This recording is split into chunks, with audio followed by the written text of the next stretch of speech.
Hello పెళ్లి పేరయ్యా. రాంబాబు ఈ బుద్ధే కదా నీ పెళ్ళి? పెళ్లి ఈ పొద్దే, శోభనం ఎప్పుడు? కాదురా, పెళ్లి అయిపోయిన వెంటనే పెడతారు లేరా శోభనం. ఏం తొందర పడతారా? కాదు పేరయ్యా, ఈమె నా ముందుకు వచ్చాదంటే నిజమేనా? కాదురా, ఇవన్నీ నేను చెప్పకూడదురా. మరి పెళ్లి చేసుకోమని ఎందుకు చెప్పినావు? పెళ్లి చేసుకున్నాక అన్ని జరిగిపోతాయి, నువ్వు గమనుండరా. కాదు పేరయ్యా, ఈమెని నన్ను ఒకే రూమ్ లో పెంచారంటే నిజమేనా? ఆ రాత్రి అవగానే ఆమె నిన్ను ఒకే రూమ్ లో పెంచి తలుపులు వేస్తారా?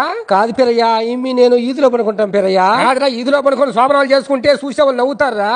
మరి మా అమ్మ మా నాయన రోజు ఈదులోనే పడుకో ఉంటారా? ఎవరు నవ్వలేదా? కాదురా, శోభనం అయిపోయిన తర్వాత మళ్ళీ ఏడైనా పడుకోవచ్చురా. కాదు పేరయ్యా, శోభనం వద్దని చెప్పు.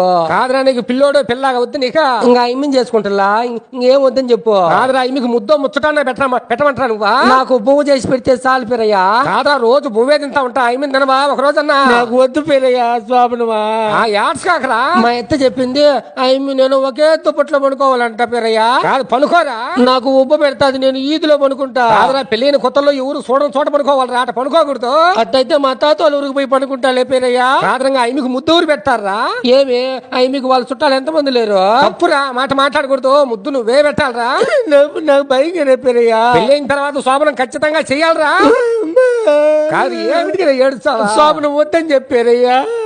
అది యాడ్స్ కాకరా. పేరయ్యా, మళ్ళీ పెద్దలైనాక శోభనం చేసుకుంటాలే పేరయ్యా. కాదురా, నువ్వు ఖచ్చితంగా శోభనం చేయాల్సిందేరా.